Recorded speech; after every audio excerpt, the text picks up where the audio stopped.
Hello everyone, आपका स्वागत है अड्डा 24/7 क्लास 9 एंड 10 यूट्यूब चैनल पर। मैं राघवेंद्र सिंह इस सेशन में क्लास 10 का चैप्टर 13 जिसका नाम है magnetic effects of electric current, इस चैप्टर का पहला पार्ट पढ़ाने वाला हूं। जी हाँ बच्चों, टोटल इसमें हम 5 पार्ट्स पढ़ेंगे। पहला पार्ट में हम magnetic field due to current carrying conductor के बारे में पढ़ेंगे। दूसरे पार्ट में इस चैप्टर में हम force on A current carrying conductor in a magnetic field के बारे में पढ़ेंगे। थर्ड पार्ट में इलेक्ट्रिक मोटर के बारे में पढ़ेंगे बच्चों, और फोर्थ पार्ट में electromagnetic induction and electric generator के बारे में पढ़ेंगे। और फिफ्थ पार्ट में इस चैप्टर में जो बुक में एनसीईआरटी के एक्सरसाइज दिए गए हैं उनके सॉल्यूशन को देखेंगे, है ना। तो चलिए शुरू करते हैं पहले पार्ट से, magnetic field due to current carrying conductor. ठीक है, तो बच्चों अगर मैं आपसे बात करूं करंट के इफेक्ट का, तो इलेक्ट्रिसिटी चैप्टर में हमने करंट का हीटिंग इफेक्ट पढ़ा था कि वायर में करंट फ्लो होता है तो उसके वजह से वायर गर्म होने के कारण हीट एमिट करता है, और उसी हीट का हम यूज करते हैं और इसी को heating effect of electric current कहा जाता है। इसी पे बेस्ड है आपका ये इलेक्ट्रिक रूम हीटर, है ना। प्रेस यानी कि आयरन जिस करने के लिए करते हैं, है ना। तो ऐसे बहुत सारे गीजर, है ना, टोस्टर, ऐसे बहुत सारे इलेक्ट्रॉनिक डिवाइसेस हैं जो कि किस पे बेस्ड हैं, इलेक्ट्रिक करंट के हीटिंग इफेक्ट पे। लेकिन इस चैप्टर में हम इलेक्ट्रिक करंट का एक और इफेक्ट पढ़ने वाले हैं। वो क्या है? मैग्नेटिक इफेक्ट है। जी हाँ, तो अगर आपके घर में इलेक्ट्रिक मोटर यूज हो रहा है तो वो किस पे बेस्ड है? इलेक्ट्रिक करंट के मैग्नेटिक इफेक्ट पे बेस्ड है। ठीक है, तो मोटर कैसे काम करता है इसके लिए हमको मैग्नेटिक इफेक्ट पढ़ना पड़ेगा।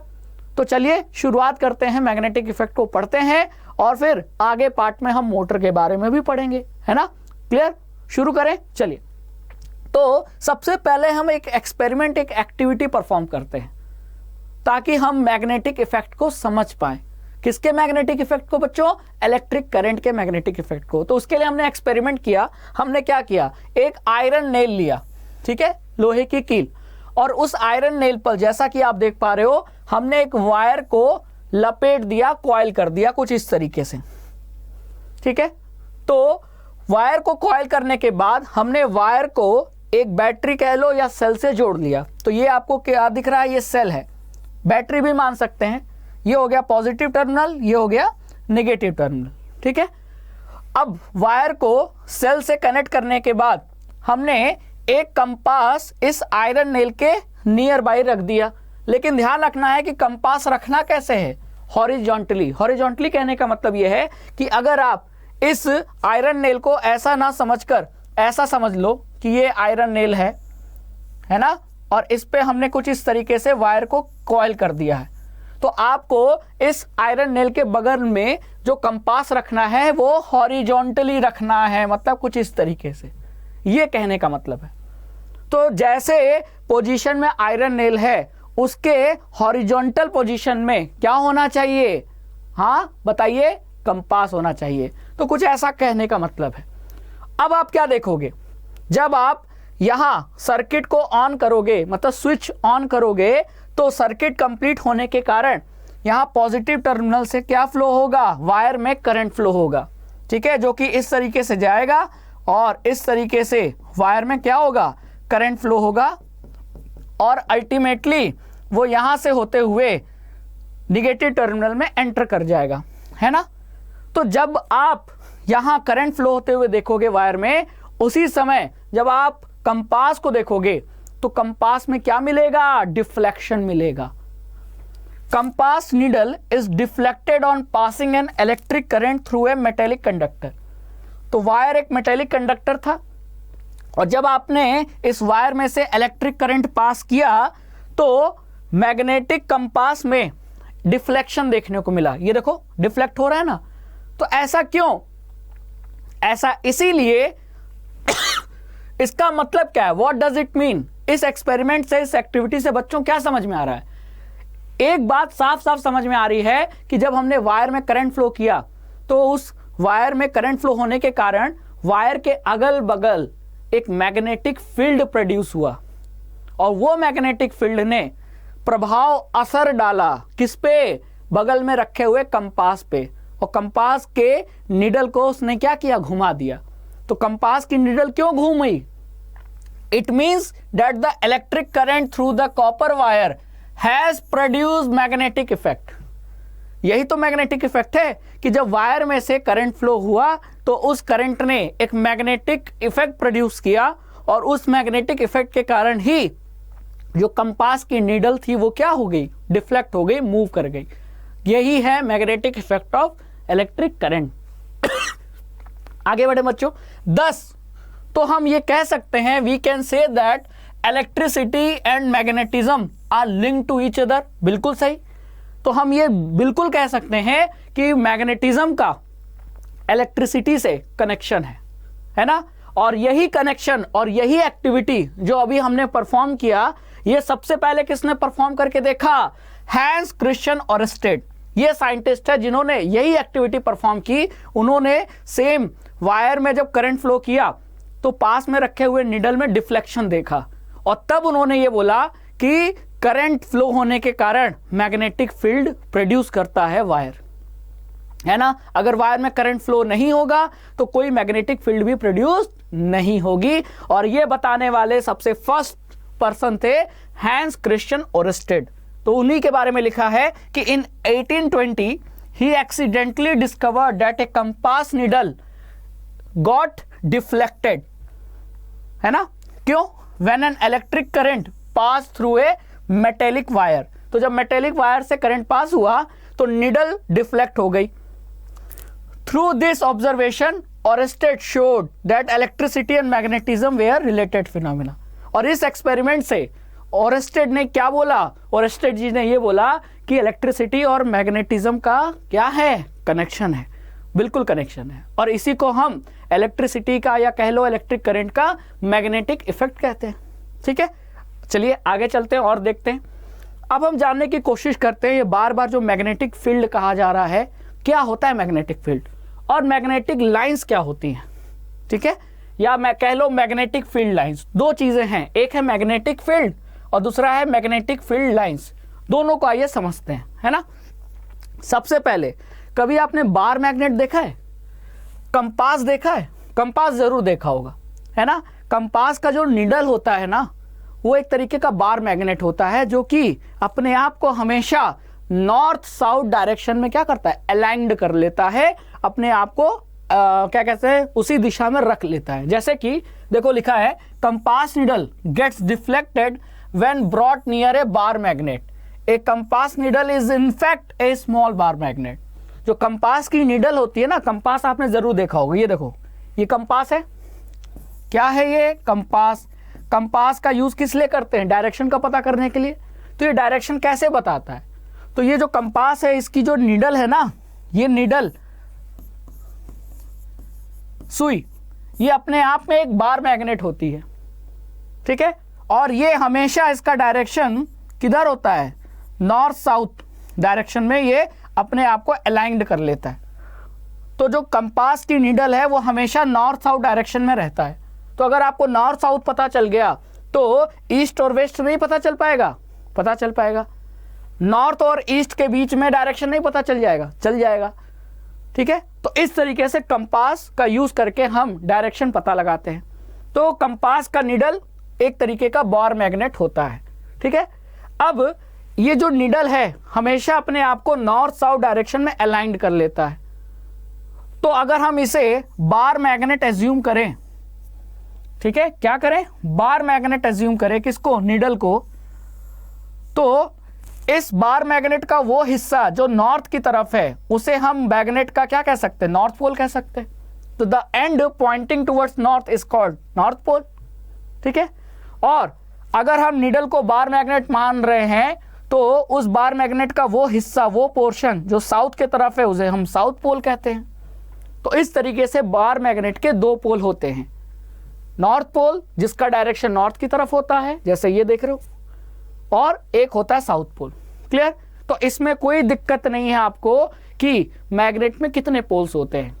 मैग्नेट में कितने पोल्स होते हैं बच्चों? दो पोल्स होते हैं, एक नॉर्थ और एक साउथ। ठीक है, तो नॉर्थ पोल साउथ पोल उसके कहा जाता है। चलिए, इतना पता चल गया, आगे चलते हैं। अब लाइक पोल्स किसे कहेंगे? तो नॉर्थ और नॉर्थ ये लाइक पोल्स हैं, है ना।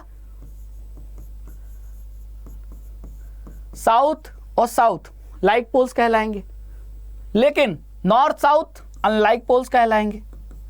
तो मैं दो मैग्नेट ले लेता हूं और दोनों मैग्नेट के अनलाइक पोल्स, अनलाइक पोल्स मतलब अगर एक का नॉर्थ तो दूसरे का साउथ, अगर एक का साउथ तो दूसरे का नॉर्थ। अगर मैं करीब लाना चाहूंगा तो मैं ये ऑब्जर्व करूंगा कि दोनों क्या होंगे, अट्रैक्ट हो जाएंगे, दोनों मैग्नेट चिपक जाएंगे। तो इसका मतलब अनलाइक पोल्स क्या करते हैं, एक दूसरे को अट्रैक्ट करते हैं। जबकि अगर मैं दो मैग्नेट के एक जैसे पोल्स नॉर्थ नॉर्थ या साउथ साउथ को पास लाऊंगा तो वो दूर जाना चाहेंगे। इसका मतलब लाइक पोल्स क्या करते हैं, अट्रैक्ट नहीं रिपेल करते हैं। तो लाइक पोल्स ऑफ मैग्नेट क्या करते हैं, रिपेल करते हैं, और unlike poles of magnet attract करते हैं। ये आपको याद होना चाहिए और आपको ने पढ़ा भी होगा, समझा भी होगा। तो इस डायग्राम से आपको साफ साफ समझ में आ रहा है। आगे चलते हैं। अगर आपको ये कहा जाए कि आयरन फिलिंग्स का मतलब क्या है, लोहे के छोटे छोटे टुकड़े। जी हाँ, बहुत छोटे छोटे, ठीक है। जैसे आपने देखा होगा स्टेपलर, देखा है, स्टेपलर का जो पिन होता है, समझ लीजिए उतने छोटे अगर लोहे के आयरन के टुकड़े हैं, पीसेस हैं, तो उन्हें हम आयरन फिलिंग्स कह सकते हैं। तो आयरन फिलिंग से कंफ्यूज मत होना, लोहे के बहुत छोटे छोटे टुकड़ों को हम आयरन फिलिंग्स कह सकते हैं। तो अगर एक बार मैग्नेट के पास मैं आयरन फिलिंग को फैला दूं, iron filings near the bar magnet aligning themselves along the field lines. कहने का मतलब क्या है कि अगर आप एक बार मैग्नेट लो तो ये क्या दिख रहा है आपको, ये बार मैग्नेट है, इसका एक नॉर्थ पोल है ना, ये नॉर्थ पोल है, ये साउथ पोल है, और इस बार मैग्नेट के ऊपर मैंने क्या गिराया, आयरन फिलिंग्स। तो मैंने ये देखा कि आयरन फिलिंग्स ये इस तरीके से अरेंज हो गया, ये पैटर्न मिला, ठीक है। तो अब ऐसा पैटर्न मिला कैसे, और ये पैटर्न मुझे क्या बता रहा है, देख रहे हो ना। जैसे यहां देखो, ऐसा लग रहा है कि कुछ इस तरीके का पैटर्न है, दिख रहा है कि नहीं। और यहां बहुत ज्यादा आयरन फिलिंग्स दिख रही है, कहां, साउथ पोल पे और नॉर्थ पोल पे कुछ ज्यादा ही आयरन फिलिंग्स दिख रही हैं, है कि नहीं। देखो यहां ज्यादा दिख रही है कि नहीं, और फिर यहां कुछ ऐसे निकलती हुई दिख रही हैं, यहां ऐसे दिख रही हैं। तो ऐसा क्यों हुआ कि जब हमने बार मैग्नेट के ऊपर आयरन फिलिंग्स को गिराया तो आयरन फिलिंग एक डिफिनिट पैटर्न में ही अरेंज हुआ, अलाइंड हुआ, है ना। ऐसा नहीं था कि कोई रैंडम तरीके से ये अरेंज हुआ, एक तरीका फिक्स है, इनका पैटर्न फिक्स है। ऐसा क्यों हुआ, why do the iron fillings arrange in such pattern, क्यों आयरन फिलिंग इसी पैटर्न में अरेंज हुआ, इसके पीछे कोई रीजन है। जी हाँ, रीजन है, और वो रीजन चलिए बच्चों मैं आपको बताता हूं, ठीक है। देखो जरा इस फाइल को, GIF फाइल है, इस वीडियो को जरा ध्यान से देखो, क्या किया जा रहा है। जो मैंने अभी आपसे कहा वही इस वीडियो में किया जा रहा है कि एक बार मैग्नेट है, बार मैग्नेट के ऊपर आयरन फिलिंग्स गिराया जा रहा है। तो देखो आयरन फिलिंग्स एक डेफिनेट पैटर्न में अरेंज हो रहा है, पोल्स के करीब ज्यादा है और उसके चारों तरफ कुछ इस तरीके का नजर आ रहा है ना।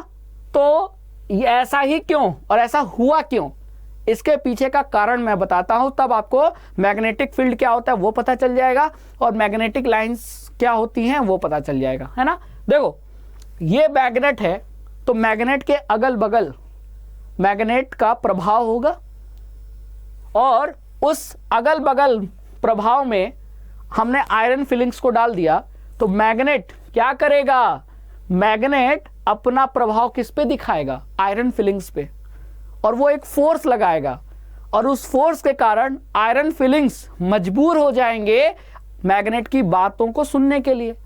जी हाँ, आप जैसा बोलोगे वैसा ही करेंगे। ऐसा कौन बोल रहा है, आयरन फिलिंग्स। तो बार मैग्नेट ने बोला कि चलो आयरन फिलिंग्स मेरे चारों तरफ एक फिक्स्ड पैटर्न में अरेंज हो जाओ, तो ये बात तो माननी पड़ेगी आयरन फिलिंग्स को। तो आयरन फिलिंग्स क्या हो गए, मैग्नेट के चारों तरफ अरेंज हो गए। तो ये जो प्रभाव था, ये जो फोर्स था, इसी प्रभाव को हम मैग्नेटिक फील्ड कहते हैं। तो देखो वही लिखा है, ध्यान से पढ़ो। द मैग्नेट एक्सर्ट, ये बार मैग्नेट है, इसने अपना असर इन्फ्लुएंस दिखाया, exert its influence in the region surrounding it.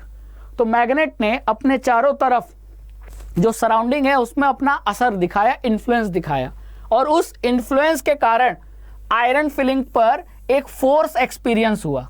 Iron filling पर एक फोर्स लगा जिसके कारण वो फोर्स मजबूर करता है आयरन फिलिंग्स को कि एक डेफिनेट पैटर्न में क्या हो जाओ, अरेंज हो जाओ। वो पैटर्न कुछ ऐसा था कि यहां तो ज्यादा थे आयरन फिलिंग्स, है ना, और कुछ ऐसा था, दिख रहा है कि नहीं, देखो पोल पे ज्यादा है और बाकी जो है वो ऐसे हैं, है कि नहीं, दिख रहा है साफ साफ। तो ये जो असर था मैग्नेट के चारों तरफ, तो मैग्नेट ने जो अपना असर दिखाया किस पर, आयरन फिलिंग्स पर, इसी असर को मैग्नेटिक फील्ड कहते हैं। The region surrounding a magnet in which the force of the magnet can be detected is said to have magnetic field। तो मैग्नेट के चारों तरफ वो एरिया, वो सराउंडिंग जिस पे मैग्नेट अपना फोर्स लगाता है, उस सराउंडिंग को हम कह सकते हैं कि वहां क्या प्रेजेंस है, वहां मैग्नेटिक फील्ड प्रेजेंट है। और इसी मैग्नेटिक फील्ड के कारण आयरन फिलिंग्स पे एक प्रेशर फोर्स लगा और उसी फोर्स के कारण आयरन फिलिंग एक डेफिनेट पैटर्न में क्या हो गए, अरेंज हो गए, जो कि नजर आ रहा है आपको यहां। कोई और पैटर्न भी तो हो सकता था, लेकिन कोई दूसरा पैटर्न क्यों नहीं हुआ, क्योंकि आयरन फिलिंग्स मजबूर थे, उन पे फोर्स कौन लगा रहा था, बार मैग्नेट, और जैसा वो बार मैग्नेट कहेगा आयरन फिलिंग्स को वैसा करना पड़ेगा, है कि नहीं, दिमाग में गया कि नहीं गया, जरूर गया। तो जो अपने चारों तरफ प्रभाव है ना, मैग्नेट का जो प्रभाव है, उसी प्रभाव को मैग्नेटिक फील्ड कहते हैं, है ना। अब इस प्रभाव के कारण, इफेक्ट के कारण, जो आयरन फिलिंग्स एक डेफिनेट पैटर्न में अलाइंड हो गई, अरेंज हो गई, उसी पैटर्न को मैग्नेटिक फील्ड लाइंस कहते हैं। The lines along which the iron filings aligning themselves represent the magnetic field lines. ठीक है, तो मैग्नेटिक फील्ड के वजह से आयरन फिलिंग्स जिस पैटर्न में अरेंज हुई, उस पैटर्न को या उस लाइंस को जिसके अलोंग आयरन फिलिंग्स अरेंज हुई हैं, उसी लाइन को हम मैग्नेटिक फील्ड लाइंस कहते हैं। तो इसके बाद आपको क्या पता चल रहा है, मैग्नेटिक फील्ड लाइंस जो होती हैं वो कैसी होती हैं, कुछ इस तरीके की होती है कि अगर ये मैग्नेट है, ये उसका नॉर्थ पोल, ये साउथ पोल, तो यहां से मैग्नेटिक लाइंस निकलती हैं नॉर्थ से, ठीक है, क्लियर, और ये आकर ऐसे साउथ पे खत्म होती है, नॉर्थ से निकली साउथ पे खत्म हो गई, क्लियर, ऐसे नॉर्थ से निकली साउथ पे खत्म हो गई, समझ में आ रहा है। तो ध्यान रखना, बार मैग्नेट जो होता है उसकी magnetic lines, magnetic field lines कहां से निकलती है, नॉर्थ से निकलती हैं, ओरिजिन इनका यहां से नॉर्थ से होता है, नॉर्थ पोल पे, और टर्मिनेशन एंड कहां होता है, साउथ पोल पे। और इसी मैग्नेटिक लाइंस के अलोंग आयरन फिलिंग्स देखो अरेंज हो गई थी, दिख रहा है ना, सिमिलैरिटी है दोनों में, जी हाँ। तो यहां नॉर्थ पोल से निकल रही है, साउथ पोल पे खत्म हो जा रही है, क्लियर। चलो, अब ये जो मैग्नेटिक फील्ड है, ये एक ऐसी क्वांटिटी है जिसका मैग्नीट्यूड भी होता है और डायरेक्शन भी होता है। तो magnetic field is a quantity that has both direction and magnitude. अब बात आई डायरेक्शन की, तो डायरेक्शन मैग्नेटिक फील्ड का हम कैसे बताएंगे, तो डायरेक्शन हमको अगर बताना है तो हमको ये ध्यान देना पड़ेगा कि डायरेक्शन कहाँ पूछा है। तो अगर मैग्नेट के अराउंड पूछा है, अराउंड मतलब उसके चारों तरफ, तो चारों तरफ अगर देखोगे तो डायरेक्शन कहाँ से कहाँ रहता है, नॉर्थ से साउथ। तो around the magnet by convention the magnetic field lines emerge from the north pole, ये देखो नॉर्थ पोल से एमर्ज हो रही हैं, and merge at the south pole, और साउथ पोल पे खत्म हो रही है। तो ऐसा होता है मैग्नेटिक फील्ड का डायरेक्शन किसके, मैग्नेट के अराउंड। लेकिन अगर मैग्नेट के अंदर पूछे तो देखो, अगर ये यहां से निकली हैं, ऐसे जा रही हैं, तो फिर अंदर क्या होगा, तो अंदर ये ऐसे होगा, ठीक है। तो अगर हम यहां की बात करें तो यहां डायरेक्शन ऐसे है, लेकिन अंदर की बात करें तो अंदर डायरेक्शन ऐसे होगा। तो अंदर देखो किधर के किधर से है, साउथ से नॉर्थ की तरफ है, तो मैग्नेट के अंदर मैग्नेटिक फील्ड की जो डायरेक्शन है वो साउथ से नॉर्थ की तरफ होता है, from south pole to north pole. लेकिन अराउंड द मैग्नेट वो नॉर्थ से साउथ होता है। तो ये ध्यान रखना है। आपसे पूछ सकता है कि मैग्नेटिक फील्ड का डायरेक्शन बताओ। तो मैग्नेटिक फील्ड का अगर आपको डायरेक्शन बताना है तो आपको पहले ये पता करना होगा कि पूछा कहाँ है। अराउंड द मैग्नेट पूछा है तो नॉर्थ से एमर्ज होती हैं और साउथ पे खत्म होती हैं, जैसा कि यहां देख रहे हो। देखो ये एरो क्या बता रहा है, ये साउथ की तरफ है, और नॉर्थ पे देखो सभी एरो क्या ऐसे हैं, मतलब बाहर निकलते हुए। तो अराउंड द मैग्नेट ऐसा होता है डायरेक्शन। और अगर इनसाइड द मैग्नेट पूछा जाए कि मैग्नेटिक फील्ड का डायरेक्शन क्या होता है, तो वो साउथ से नॉर्थ होता है। देखो साउथ से नॉर्थ, तो साउथ से नॉर्थ, और बाहर निकलते समय फिर नॉर्थ से एमर्ज हो रही है साउथ पे, मतलब ऐसा। ठीक है, समझ में आया। तो ये दोनों चीजें बहुत ध्यान में रखनी है कि मैग्नेटिक फील्ड का डायरेक्शन मैग्नेट के बाहर चारों तरफ, मतलब अराउंड द मैग्नेट अलग होता है और इनसाइड द मैग्नेट उसका डायरेक्शन अलग होता है। ठीक है, क्लियर कट पता चल गया। चलो आगे चलते हैं। अब ये जो मैग्नेटिक फील्ड जो लाइंस है ना, इनकी जो रिलेटिव स्ट्रेंथ है, मतलब मैग्नेटिक फील्ड का जो रिलेटिव स्ट्रेंथ है, वो ये जो मैग्नेटिक फील्ड लाइंस है उनकी डिग्री ऑफ क्लोजनेस से पता चलता है। मतलब सर आप क्या कहना चाहते हो, मैं बता रहा हूं। मान लो मैग्नेटिक फील्ड लाइंस, ये मैग्नेटिक फील्ड लाइंस है और यहां भी मैग्नेटिक फील्ड लाइंस है। दोनों में अंतर क्या है, इस डायग्राम में और इस डायग्राम में? तो आप कहोगे अंतर यह है कि यहां मैग्नेटिक फील्ड लाइंस बहुत करीब करीब हैं, तो इसमें डिग्री ऑफ क्लोजनेस बहुत ज्यादा है, बहुत ज्यादा क्लोज है। और यहां मैग्नेटिक फील्ड लाइंस बहुत दूर दूर हैं। तो मैग्नेटिक फील्ड लाइंस के बीच में स्पेस कितना है, वो कितनी करीब है, वो कितनी दूर है, इससे क्या पता चलता है, मैग्नेटिक फील्ड के स्ट्रेंथ का पता चलता है। तो स्ट्रेंथ कहां ज्यादा होगा, जहां मैग्नेटिक फील्ड की लाइंस दूर दूर होंगी कि करीब करीब? करीब करीब। यानी कि इस केस में मैग्नेटिक फील्ड ज्यादा होगा, मैग्नेटिक फील्ड की स्ट्रेंथ ज्यादा होगी, और इस केस में मैग्नेटिक स्ट्रेंथ, मैग्नेटिक फील्ड की जो स्ट्रेंथ है वो लो होगी। तो यही बात समझाने के लिए मैंने यहां क्या लिखा है कि the relative strength of magnetic field. तो यहां हम एक दूसरे को रिलेट कर रहे हैं ना, और एक दूसरे की क्या कंपेयर कर रहे हैं, मैग्नेटिक फील्ड की स्ट्रेंथ कंपेयर कर रहे हैं। तो दोनों के डायग्राम में मैग्नेटिक फील्ड के स्ट्रेंथ को कंपेयर करने के लिए, रिलेट करने के लिए हमको सहारा किसका लेना पड़ेगा, हमको उनकी मैग्नेटिक फील्ड लाइंस के बीच में डिग्री ऑफ क्लोजनेस देखना पड़ेगा। जहां ज्यादा करीब वहां मैग्नेटिक फील्ड का स्ट्रेंथ उतना ही ज्यादा। ठीक है, तो इस तरीके से अब आप ये चीजें बता सकते हो। तो अब बताओ जरा, ठीक है। अब आपको यहां अगर मैं पूछूं, यहां क्या लिखा है, देखो ये मैग्नेट है, ध्यान से देखो, ये मैग्नेट है ना, ये मैग्नेट का नॉर्थ पोल, ये साउथ पोल। अब नॉर्थ पोल पे इस एरिया में, यहां एरिया देखो, यहां लाइंस बहुत करीब करीब है, तो मतलब यहां मैग्नेटिक फील्ड ज्यादा स्ट्रेंथ वाला होगा, ज्यादा स्ट्रांग होगा।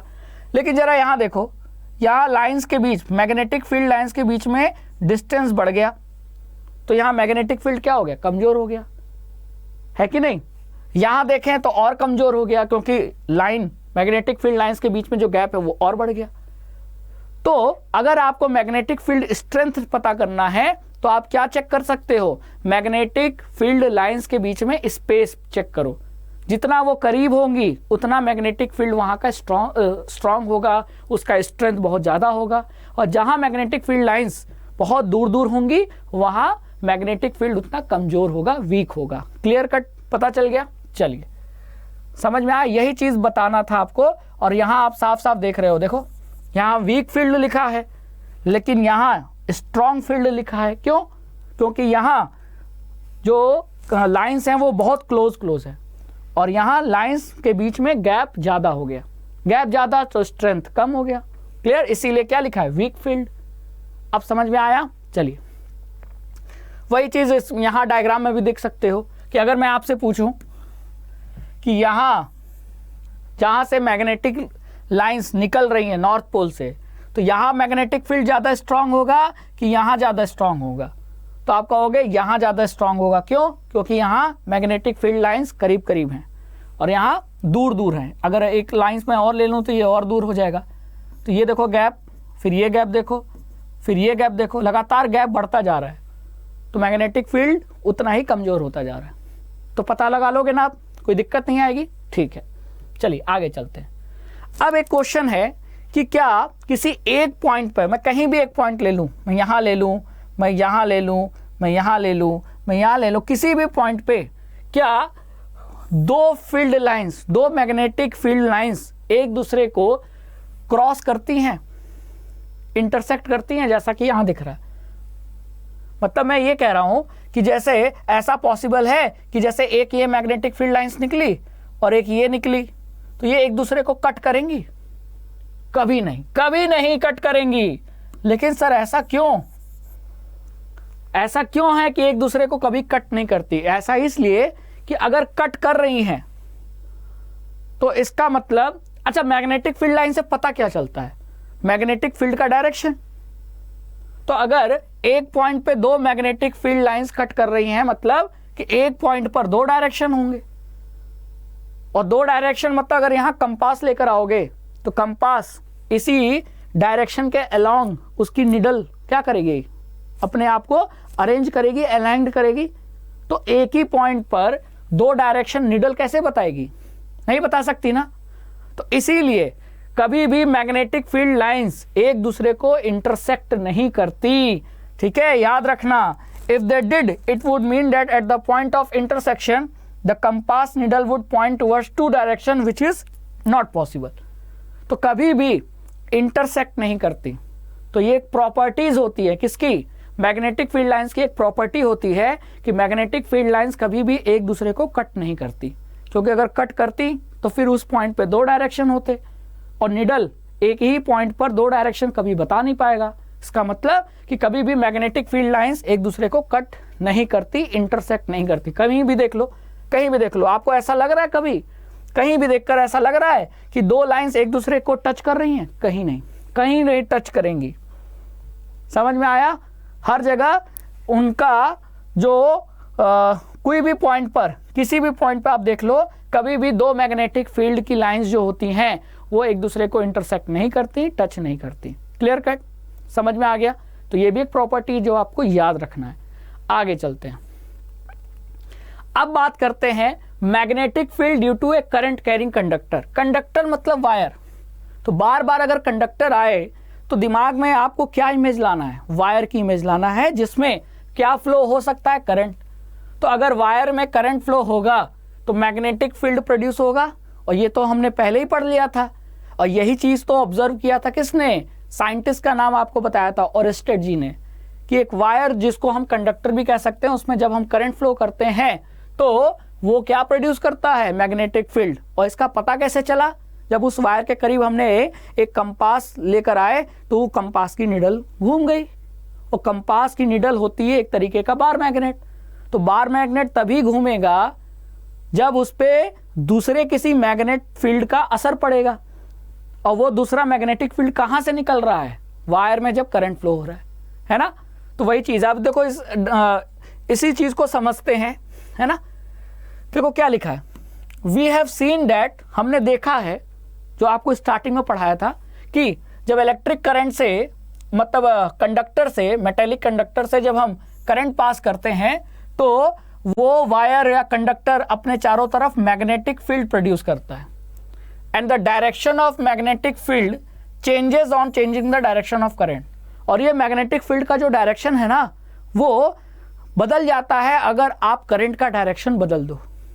और ये एक एक्सपेरिमेंट से समझाया गया। देखो जरा ध्यान से इस एक्सपेरिमेंट को देखो। ये जो वायर है ना, तो ये वाला जो डायरेक्शन है, ये देखो, ये जो डायरेक्शन है, ये नॉर्थ है, ये साउथ है। तो आपको ये वायर कहाँ दिख रहा है? ये नॉर्थ और साउथ, मतलब इस एरिया, मतलब प्लेन में ये अलाइंड हो गया। और करंट कैसे फ्लो हो रहा है? यहाँ से करंट निकला, ऐसे गया, ऐसे गया और ऐसे गया। तो करंट इसका मतलब नॉर्थ से साउथ जा रहा है। और जैसे ही हमने मैग्नेटिक कंपास का निडल लाए हम इसके पास, तो ये देखो ये निडल शुरुआत में ऐसी थी लेकिन बाद में डिफ्लेक्ट होकर ऐसे हो गई। शुरुआत में कैसी थी, निडल ऐसी थी लेकिन ये थोड़ी डिफ्लेक्ट हो गई, ऐसे हो गई। देखो दिख रहा है ना, ठीक है। अब हमने करंट का डायरेक्शन बदल दिया, ये पता करने के लिए कि क्या करंट के डायरेक्शन बदलने से मैग्नेटिक फील्ड का डायरेक्शन भी बदल जा रहा है। तो हमने क्या देखा, हमने करंट का डायरेक्शन बदल दिया। पहले केस में करंट किधर से किधर जा रहा था, देखो नॉर्थ से साउथ जा रहा था। अब देखो अब करंट किधर जा रहा है, ये देखो तो साउथ से नॉर्थ, है ना। तो करंट का डायरेक्शन बदल दिया। यहां करंट का जो डायरेक्शन था वो ये देखो, ये नॉर्थ है और ये साउथ है, और ये एरो क्या बता रहा है, नॉर्थ से साउथ, तो नॉर्थ से साउथ है। लेकिन इस डायग्राम में जो करंट है वो किधर से जा रहा है, देखो ये साउथ से नॉर्थ की तरफ। तो क्या मैग्नेटिक फील्ड का डायरेक्शन भी बदल गया? हाँ, कैसे पता चला हमें पता चला कि कंपास की जो निडल थी, जो पहले केस में राइट साइड ईस्ट की तरफ क्या हुई थी, डिफ्लेक्ट हुई थी, वो करंट के डायरेक्शन के बदलने से अब किधर डिफ्लेक्ट हो गई, वेस्ट की तरफ। तो करंट का डायरेक्शन बदला। पहले केस में करंट नॉर्थ से साउथ फ्लो हो रहा था, तो जो निडल थी कंपास की वो ईस्ट डायरेक्शन में डिफ्लेक्ट हुई थी। और जब हमने करंट का डायरेक्शन रिवर्स कर दिया, साउथ से नॉर्थ कर दिया, तो जो कंपास की निडल का डिफ्लेक्शन था, जो कि पहले केस में ईस्ट की तरफ था, दूसरे केस में वेस्ट की तरफ हो गया। देखो अब ये इधर आ गई। तो इसका मतलब क्या समझ में आ रहा है, इसका मतलब कि करंट के डायरेक्शन के बदलने से जो प्रभाव है मैग्नेटिक फील्ड का, उस मैग्नेटिक फील्ड का डायरेक्शन भी बदल जाता है। तो ये दिमाग में बैठा लीजिए बच्चों कि अगर वायर या कंडक्टर के अंदर कोई करंट फ्लो हो रहा है, उस करंट का डायरेक्शन हम बदल दें तो उसके अगल बगल जो मैग्नेटिक फील्ड है उसका डायरेक्शन भी चेंज हो जाता है। इतना समझ में आया? चलिए, अब किसी वायर में करंट फ्लो हो रहा है तो उसके अगल बगल मैग्नेटिक फील्ड का डायरेक्शन क्या होगा, ये हम कैसे बताएंगे? ये हम बताएंगे राइट हैंड थंब रूल से, ठीक है। लेकिन उसके पहले हम magnetic field due to a current through a straight conductor उसके बारे में पढ़ लेते हैं, तब आपको राइट हैंड थंब रूल समझ में आ जाएगा, ठीक है। अब इसके बारे में पढ़ना है तो यहां भी एक एक्सपेरिमेंट करना पड़ेगा। तो हेडिंग क्या है, magnetic field due to a current through a straight conductor. एक स्ट्रेट कंडक्टर है, सीधा कंडक्टर है, मतलब वायर कहीं मुड़ा नहीं है, जैसा कि आप यहां देख रहे हो। ये ब्राउन, देखो बाकी सर्किट तो ब्लैक रंग से दिखाई गई है, और ये ब्राउन रंग का क्या है, ये है वायर। क्या है, वायर। वायर कह लो या स्ट्रेट कंडक्टर कह लो, स्ट्रेट है ना। अब इस समय ये परपेंडिकुलर है, ठीक है। तो हम क्या कर रहे हैं, ब्राउन रंग का मतलब वो समझ लीजिए कॉपर का बना है, क्योंकि कॉपर का कलर क्या होता है, ब्राउन होता है। तो connect the copper wire vertically between the point X and Y. तो देखो ये पॉइंट है एक्स, ये पॉइंट है वाई। तो एक्स और वाई के बीच में हम एक कॉपर वायर कनेक्ट कर देते हैं और इसको फिर बैटरी से, ये देखो बैटरी से जोड़ देते हैं और स्विच से जोड़ देते हैं। फिर क्या करना है, इस वायर के चारों तरफ क्या है, एक कार्डबोर्ड है, मतलब कुछ इस तरीके का, ये वायर और ये है कार्डबोर्ड इस तरीके का। तो कार्डबोर्ड हॉरिजॉन्टल होना चाहिए, किसके, वायर के। जैसा कि आप ये देख रहे हो, ये वायर है और इसके कंपैरिजन में ये जो मेरा हाथ है वो परपेंडिकुलर है। तो समझ लीजिए हाथ की जगह क्या हो, ये कार्डबोर्ड हो, ठीक है। तो कार्डबोर्ड को इस तरीके से लगाकर उस पे क्या कर दीजिए, स्प्रिंकल कर दीजिए कुछ आयरन फिलिंग्स। तो आयरन फिलिंग्स को स्प्रिंकल करने के बाद जो कार्डबोर्ड है उसको टैप कीजिए जेंटली। तो gently tap the cardboard for a few times, observe the pattern of the iron fillings. जब इसको आप थोड़ा सा टैप करोगे, टैप करने के बाद क्या होगा, अब ये वायर में तो क्या फ्लो हो रहा है, करंट। और हमने पढ़ा है कि करंट वायर में जब फ्लो करता है या किसी कंडक्टर में जब करंट फ्लो करता है तो उसके अगल बगल क्या प्रोड्यूस होता है, मैग्नेटिक फील्ड। और वो मैग्नेटिक फील्ड अपना प्रभाव किस पे डालेगा, इन आयरन फिलिंग्स पे, जो कि हमने क्या किया था, स्प्रिंकल किया था, उस आयरन फिलिंग्स पे अपना प्रभाव डालेगा। और उसके कारण आयरन फिलिंग्स को एक डेफिनेट पैटर्न में क्या होना पड़ेगा, अरेंज होना पड़ेगा, जैसा कि हमने पहले देखा था, है ना। तो यू वुड फाइंड, तो आप जब देखोगे कि वो आयरन फिलिंग्स अरेंज हो जाएंगी, तो कैसे अरेंज होंगी, एक कंसेंट्रिक सर्कल के रूप में। दिख रहा है? तो you would find that the iron filings aligning themselves showing a pattern of concentric circles around the copper wire. तो इससे ये समझ में आया कि अगर कोई स्ट्रेट वो कंडक्टर होगा या वायर होगा और उसमें अगर करंट फ्लो करेंगे हम, तो उसके कारण जो मैग्नेटिक फील्ड प्रोड्यूस होगा वो उस वायर के चारों तरफ एक कंसेंट्रिक सर्कल के फॉर्म में होगा, यानी कुछ इस तरीके का होगा। ये स्ट्रेट कंडक्टर, हमने क्या फ्लो किया? करंट। अब करंट चाहे ऊपर से नीचे भी फ्लो करा सकते हैं और नीचे से ऊपर भी फ्लो करा सकते हैं। तो दोनों केस में इस वायर के चारों तरफ अगल बगल एक मैग्नेटिक फील्ड प्रोड्यूस होगा, जो कि किस तरीके का दिखेगा? कॉन्सेंट्रिक सर्कल के रूप में। देखो, एक सर्कल, दो सर्कल, तीन सर्कल, चौथा सर्कल, और ये सर्कल लगातार क्या होता जाएगा? बड़ा होता जाएगा। जैसे जैसे आप दूर जाओगे इस वायर के, ये सर्कल बड़ा होता जाएगा, और ये जो सर्कल है वो क्या दिखा रहा है? मैग्नेटिक फील्ड का डायरेक्शन बता रहा है। तो अगर आपसे पूछा जाए कि एक स्ट्रेट कंडक्टर में जो करंट फ्लो होता है, तो जो मैग्नेटिक फील्ड प्रोड्यूस होता है उसका डायरेक्शन क्या होता है? कंसेंट्रिक सर्कल के फॉर्म में, जिसका सेंटर, तो सेंटर पे क्या है? वायर, और उसके चारों तरफ ये जो सर्कुलर रिंग्स हैं वो है मैग्नेटिक फील्ड। ठीक है, समझ में आया? अब जैसे जैसे आप वायर से दूर जाओगे, मैग्नेटिक फील्ड का जो स्ट्रेंथ है वो क्या होगा? क्या होगा?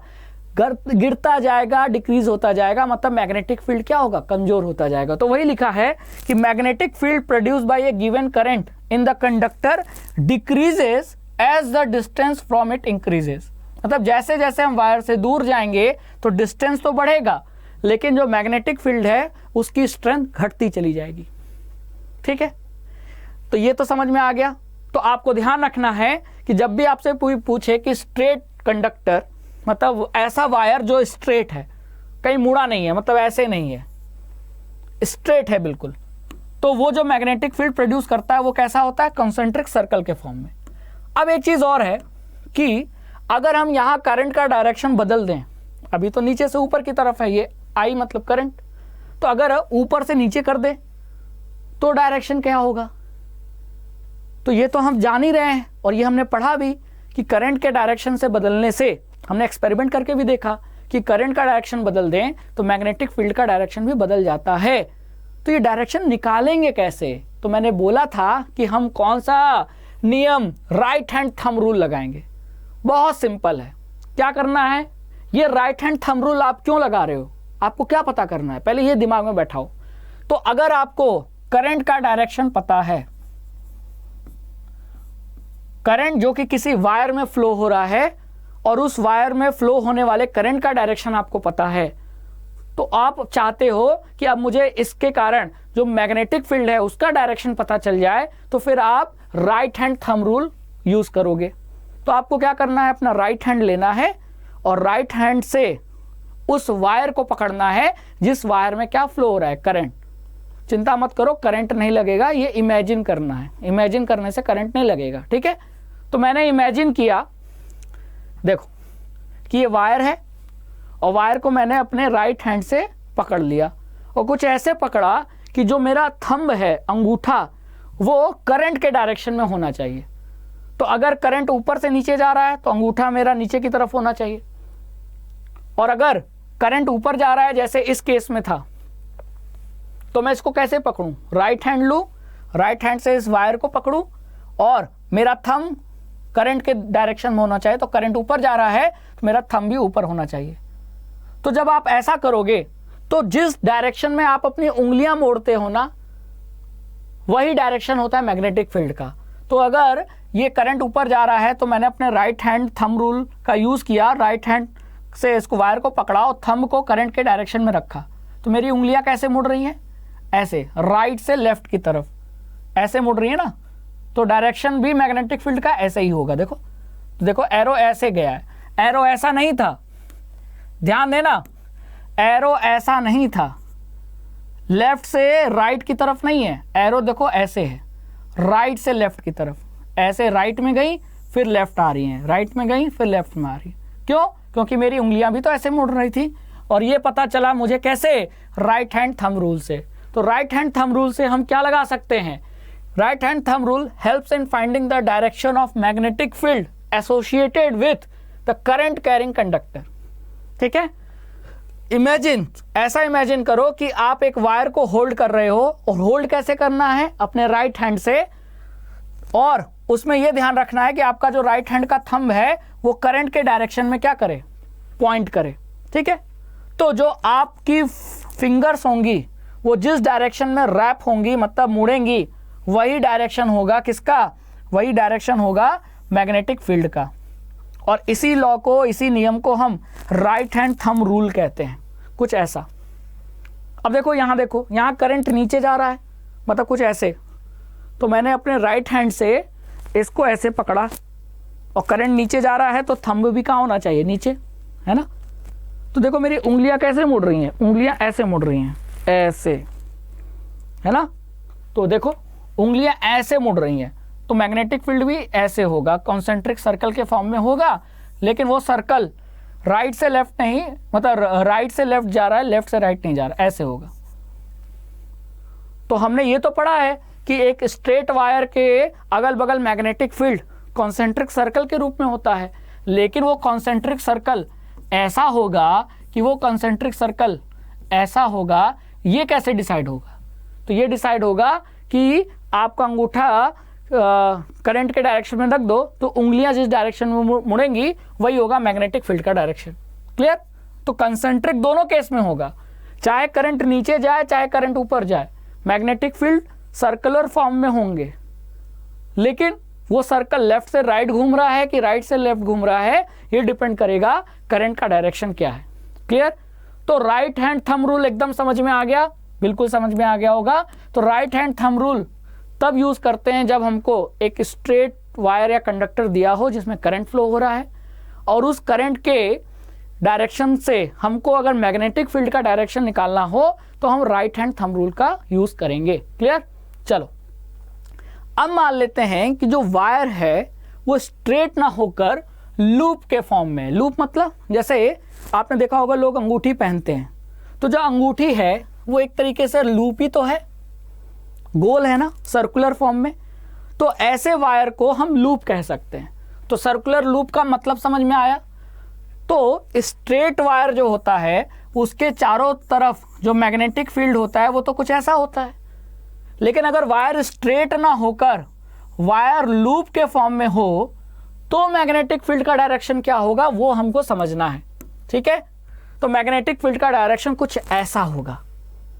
अगर ये लूप है, ये देखो ये लूप दिख रहा है, मैं आपको हाईलाइट कर रहा हूं, ये देखो ये वायर है जो स्ट्रेट नहीं है, सर्कुलर है, रिंग के फॉर्म में है, सर्कुलर लूप के फॉर्म में है।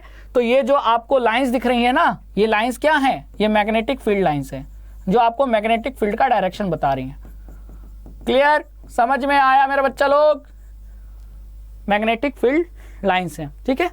तो आप यहां देखो जरा, वायर के ये वायर है ना, तो इस पॉइंट पे देखो, ये तो सेंटर है, ये क्या है, ये तो सेंटर है। तो हम यहां से सेंटर की तरफ चलेंगे, तो देखो इस पॉइंट पे सर्कुलर रिंग के फॉर्म में, कंसेंट्रिक रिंग के फॉर्म में है, और जैसे जैसे आप दूर आओगे ये सर्कल बढ़ता जाएगा, है ना, दूर आओगे सर्कल ऐसे बढ़ता जाएगा, और जैसे जैसे आप बढ़ोगे और सेंटर पे आओगे तो ये मैग्नेटिक फील्ड लाइन एकदम स्ट्रेट हो जाएगा, और फिर नीचे आओगे तो फिर ये इस तरीके से हो जाएगा, है कि नहीं। तो यहाँ क्या समझा आपने, इसको ध्यान से देखो, इसको ध्यान से देखा। अगर आपसे कोई पूछे कि मैग्नेटिक लूप, कोई वायर सर्कुलर लूप के फॉर्म में है, तो जो उसका मैग्नेटिक फील्ड होगा वो कैसा होगा, कुछ ऐसा होगा। अब इसको ध्यान से देखो, at every point of a circular current carrying circular loop, मतलब ये जो करंट कैरिंग सर्कुलर लूप है इसके हर पॉइंट पे, यहाँ यहाँ यहाँ यहाँ, ये वायर है ना जो लूप के फॉर्म में, तो किसी भी पॉइंट पर the concentric circle representing the magnetic field around it would become larger and larger as we move away from the wire. मतलब किसी भी पॉइंट पर जो मैग्नेटिक फील्ड है वो तो सर्कुलर के फॉर्म में, कंसेंट्रिक रिंग के फॉर्म में है, और ये रिंग जैसे जैसे हम सर्कुलर लूप से दूर जा रहे हैं, ये देखो ये कंसेंट्रिक रिंग क्या होता जा रहा है, बढ़ता चला जा रहा है। और जैसे जैसे हम आगे बढ़ते सेंटर पे आ जाएंगे, ये जो लूप है इसके सेंटर पे आ जाएंगे, तो यहाँ मैग्नेटिक फील्ड लाइंस क्या हो जाएंगे, बिल्कुल स्ट्रेट हो जाएंगी। तो by the time we reach at the centre of the loop the arcs of these big circles, तो ये बड़े बड़े सर्कल के जो आर्क है ना वो बिल्कुल स्ट्रेट हो जाएंगे। ठीक है। By applying the right hand rule it is easy to check that every section of the wire contributes to the magnetic field lines in the same direction within the loop. अब अपने right hand thumb rule का use करके जो नियम हमने पढ़ा था, आप इस सर्कुलर लूप के कारण जब आप डायरेक्शन पता करोगे किसका, मैग्नेटिक फील्ड का, तो आप यही पाओगे कि देखो मैग्नेटिक फील्ड का डायरेक्शन क्या है, सबका सेम है। देखो ये एरो भी इधर है, ये एरो भी इधर है, ये एरो भी इधर है, ये भी इधर है, ये भी इधर है, ये भी इधर है, ये भी इधर है, मतलब इधर से इधर की तरफ है ना। तो मतलब सर्कुलर लूप का जो हर पार्ट है, कोई भी पार्ट ले लो, ये इतना सा पार्ट, इतना सा पार्ट, कोई भी सर्कुलर लूप का सारा पार्ट जो मैग्नेटिक फील्ड है जो प्रोड्यूस कर रहा है वो एक ही डायरेक्शन में प्रोड्यूस कर रहा है। ये नहीं कि सर्कुलर लूप का आधा हिस्सा ऐसे मैग्नेटिक फील्ड प्रोड्यूस कर रहा है इस डायरेक्शन में और आधा हिस्सा उल्टे डायरेक्शन में प्रोड्यूस कर रहे हैं ना। ठीक है। तो वही लिखा है कि by applying right hand rule it is easy to check that every section of the wire, कौन सा वायर, सर्कुलर लूप के फॉर्म में जो वायर है उसका हर पार्ट जो मैग्नेटिक फील्ड प्रोड्यूस कर रहा है उसका डायरेक्शन क्या है, in the same direction within the loop. तो लूप के अंदर वो सभी सेम डायरेक्शन में, देखो ऐसे ऐसे ऐसे, यहाँ आकर स्ट्रेट हो गया, स्ट्रेट होने के बाद ये ऐसे ऐसे, ऐसा नहीं था कि एक ऐसे था और दूसरा ऐसे था ना, ऐसा नहीं था। ठीक है, समझ में आया। अब ये तो एक टर्न है ना, ये जो लूप है उस लूप में कितना टर्न है, अगर मैं आपसे कहूं एक टर्न है, कितना बच्चा लोग, एक टर्न है, एक टर्न। अब मैं इसको बार बार घुमा दूं कितने टर्न हो जाएंगे, 2 टर्न 3 टर्न, तो मैं कितने मान लूं, n टर्न भी मान सकता हूं, है ना। अगर मैं इस लूप को बार बार वायर को घुमाता रहूं तो टर्न बढ़ते जाएंगे। अभी एक टर्न था, फिर एक और बढ़ गया, एक और बढ़ गया, तो मैं ऐसे कितने टर्न बना सकता हूं, बहुत सारे। तो मैंने बहुत सारे टर्न को क्या मान लिया, n। तो वही लिखा है कि अगर if there is a circular coil having n turn, तो अब आप ही सोचो एक लूप के कारण मैग्नेटिक फील्ड का डायरेक्शन ऐसा है और ऐसा एक टर्न और होगा तो उसके कारण भी तो मैग्नेटिक फील्ड का डायरेक्शन क्या होगा, ऐसा होगा। तो इस टर्न का और अगले टर्न के मैग्नेटिक फील्ड दोनों आपस में जुड़ नहीं जाएंगे। तो जितना ज्यादा टर्न होगा वायर का उतना ज्यादा मैग्नेटिक फील्ड बढ़ जाएगा। तो वही लिखा है कि if there is a circular coil having n turns the field produce is n time. जितने टर्न बनाओगे वायर के उतने टाइम मैग्नेटिक फील्ड बढ़ जाएगी।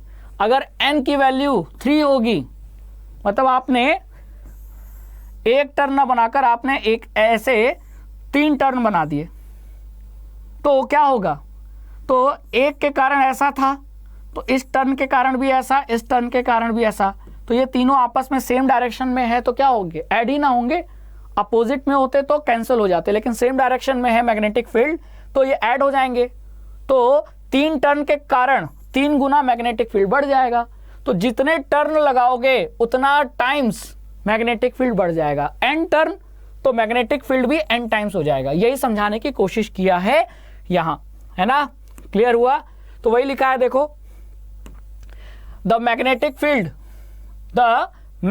Field produced is n times as large as that produce by a single turn. Single turn के कारण जितना magnetic field produce हुआ था उसका n टाइम्स बढ़ जाएगा अगर हम टर्न को भी n टाइम्स बढ़ा दें, है ना।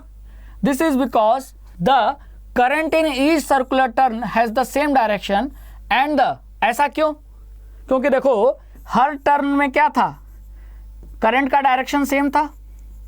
तो करंट का डायरेक्शन सेम तो मैग्नेटिक फील्ड का डायरेक्शन भी सेम, और मैग्नेटिक फील्ड का डायरेक्शन सेम तो वो मैग्नेटिक फील्ड सेम डायरेक्शन में क्या होंगे, ऐड ही तो होंगे, है ना। जैसे मान लो 5 न्यूटन का फोर्स है, दोनों फोर्स 5 न्यूटन का है और सेम डायरेक्शन में लग रहा है, तो दोनों ऐड होंगे कि माइनस होंगे, ऐड होंगे क्योंकि सेम डायरेक्शन में है।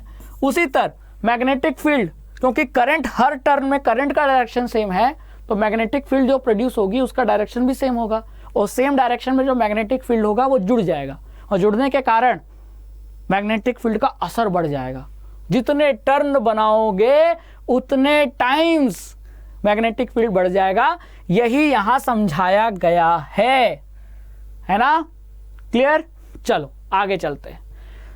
अब हम जानने की कोशिश करते हैं कि जो एक सोलेनॉइड होता है, क्या सोलेनॉइड, उसके में अगर सोलेनॉइड में करंट फ्लो हो रहा है तो उसके कारण जो मैग्नेटिक फील्ड प्रोड्यूस होगा वो कैसा होगा।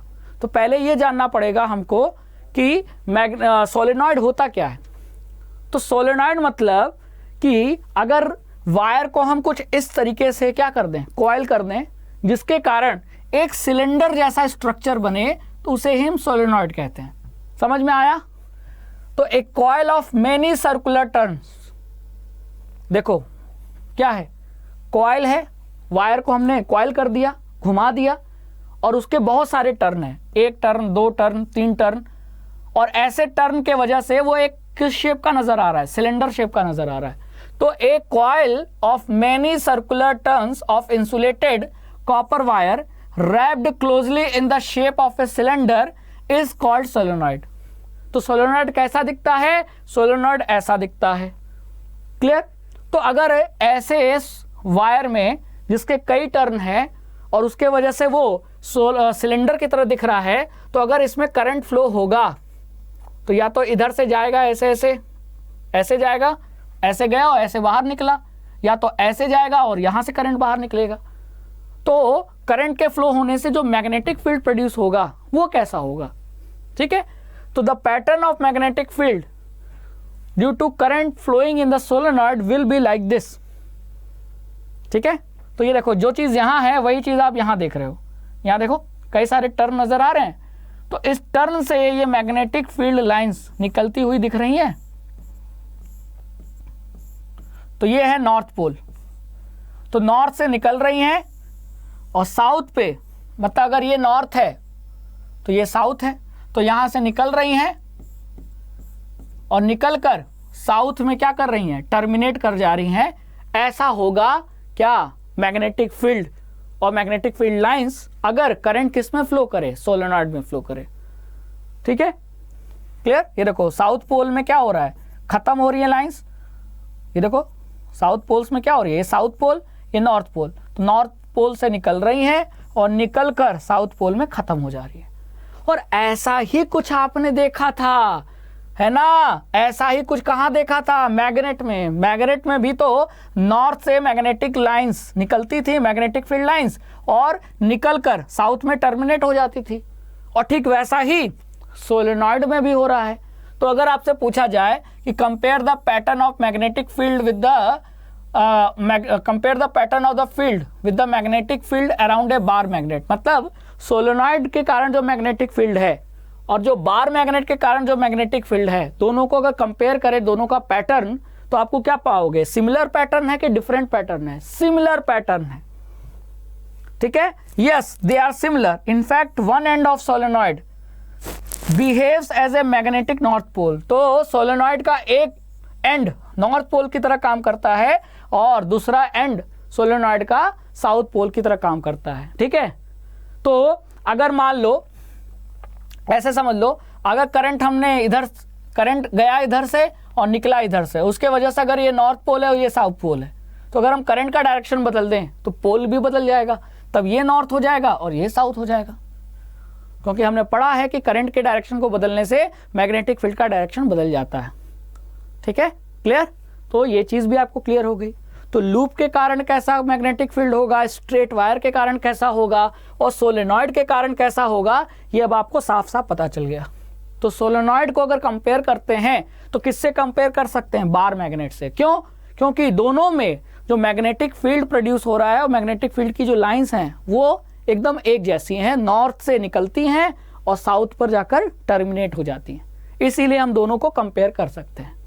ठीक है, अब देखो, the magnetic field lines inside the solenoid are in the form of parallel straight line.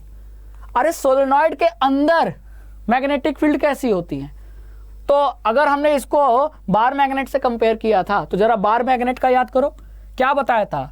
Bar magnet के अंदर जो मैग्नेटिक फील्ड का डायरेक्शन होता है वो साउथ से नॉर्थ की तरफ होता है।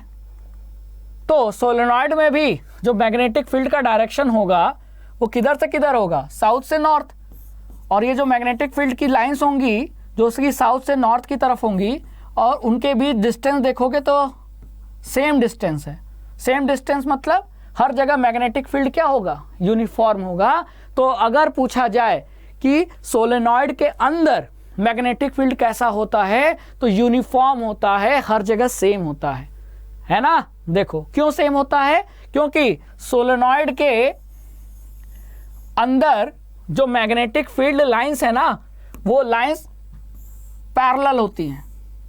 और हमने शुरुआत में ही पढ़ा था कि मैग्नेटिक फील्ड लाइंस के बीच की जो दूरियां हैं वो मैग्नेटिक फील्ड के स्ट्रेंथ को बताती हैं। तो अंदर दूरियां बराबर हैं तो हर जगह मैग्नेटिक फील्ड की जो स्ट्रेंथ है वो भी तो बराबर होगी। तो इनसाइड सोलेनॉइड, सोलेनॉइड के अंदर मैग्नेटिक जो फील्ड होता है वो यूनिफॉर्म होता है, हर पॉइंट पे सेम होता है। ये बात आपको ध्यान रखना है, ठीक है? क्यों? तो आप ये कह सकते हो इसलिए, कारण इसका रीजन ये है कि inside solenoid the magnetic field lines are parallel to each other and their direction is from south to north, just like bar magnet. जैसे बार मैग्नेट में साउथ से नॉर्थ था, यहां भी साउथ से नॉर्थ होता है, लेकिन अंदर, बाहर नॉर्थ से साउथ, अंदर साउथ से नॉर्थ, ठीक है? चलिए अब सोलेनॉइड का यूज करके हम इलेक्ट्रोमैग्नेट बना सकते हैं। कैसे? सोलेनॉइड के अंदर आप कुछ लोहे का टुकड़ा डाल दो या कुछ लोहे की चीजें डाल दो, जैसे कि a strong magnetic field produce inside solenoid can be used to magnetise a piece of magnetic material like soft iron. जैसे कि क्या किया हमने, ये सोलेनॉइड था, इसके अंदर हमने क्या किया? लोहे की कील डाल दी। या यहां देखो ये सोलेनॉइड है, सोलेनॉइड के अंदर हमने कुछ सॉफ्ट आयरन डाल दिया, ठीक है? अब उसके कारण क्या होगा? अब इसमें से करंट फ्लो करा दिया हमने, तो ये जो करंट फ्लो होगा, ठीक है, मान लो यहां से करंट फ्लो हुआ, ये ऐसे फ्लो हो रहा है, मतलब करंट ऐसे फ्लो हो रहा है, वायर के लॉन्ग ऐसे गया और ऐसे आकर सेल में खत्म हो गया। तो जब ये सोलेनॉइड है, इसमें करंट फ्लो कराएंगे तो सोलेनॉइड के अंदर मैग्नेटिक फील्ड प्रोड्यूस होगा और उसी फील्ड में हमने लोहे का टुकड़ा रख दिया, कुछ ऑब्जेक्ट रख दिया, तो वो क्या हो जाएगा? मैग्नेटाइज। और ऐसे ऑब्जेक्ट्स को ही, मैग्नेट को ही हम इलेक्ट्रोमैग्नेट कहते हैं। इलेक्ट्रोमैग्नेट क्यों कहा? क्योंकि सोलेनॉइड में मैग्नेटिक फील्ड तब प्रोड्यूस होगा जब इस वायर में, जो कि सिलेंडर शेप का है ना, कई सारे टर्न की वजह से ये सिलेंडर शेप का है, इसमें करंट जब फ्लो हुआ, देखो ये करंट का डायरेक्शन है कि नहीं? करंट यहां से आया है ना, ये करंट का डायरेक्शन है, ठीक है? और ये ऐसे आकर फिर ये करंट आकर नेगेटिव टर्मिनल में खत्म हो गया। तो करंट यहां से निकला, यहां आकर खत्म हो गया। तो जब हमने सोलेनॉइड में करंट फ्लो कराया तो सोलेनॉइड ने क्या प्रोड्यूस किया? Magnetic field. और उस मैग्नेटिक फील्ड की वजह से सोलेनॉइड के अंदर जो हमने सॉफ्ट आयरन रखा था वो क्या हो गया? मैग्नेटाइज हो गया, है ना? और क्योंकि करंट के फ्लो होने से मैग्नेटिक फील्ड प्रोड्यूस हुआ, उसके वजह से वो मटेरियल मैग्नेटाइज हुआ, इसीलिए उस मटेरियल को हम इलेक्ट्रोमैग्नेट कहते हैं। क्या कहते हैं? इलेक्ट्रोमैग्नेट। तो अगर आप चाहते हो कि सॉफ्ट आयरन का कोई ऑब्जेक्ट है, उसको हम मैग्नेट बनाना चाहते हैं, तो सॉफ्ट आयरन के, मान लो लोहे की कील है जो सॉफ्ट आयरन से बनी है, आप चाहते हो कि लोहे की कील मैग्नेट की तरह काम करे, तो इस लोहे की कील को जो सॉफ्ट आयरन से बना है, आप इसको सोलेनॉइड के अंदर डाल दो और करंट फ्लो करा दो। तो सोलेनॉइड में जब करंट फ्लो होगा तो सोलेनॉइड के अगल बगल मैग्नेटिक फील्ड प्रोड्यूस होगा, जो कि इस सॉफ्ट आयरन को किस में बदल देगा? मैग्नेट में। और ऐसे मैग्नेट को इलेक्ट्रोमैग्नेट कहा जाता है। समझ में आया? तो आई होप कि आपने इस सेशन में ये पूरा इलेक्ट्रोमैग्नेट और मैग्नेटिक फील्ड के बारे में कंसेप्ट पढ़ा। और इसी तरह अड्डा 24/7 क्लास 9 और 10 के साथ जुड़ते रहिए, पढ़ते रहिए। तब तक के लिए थैंक यू सो मच। अगला सेशन जल्दी ही आपके पास आएगा। Thank you so much.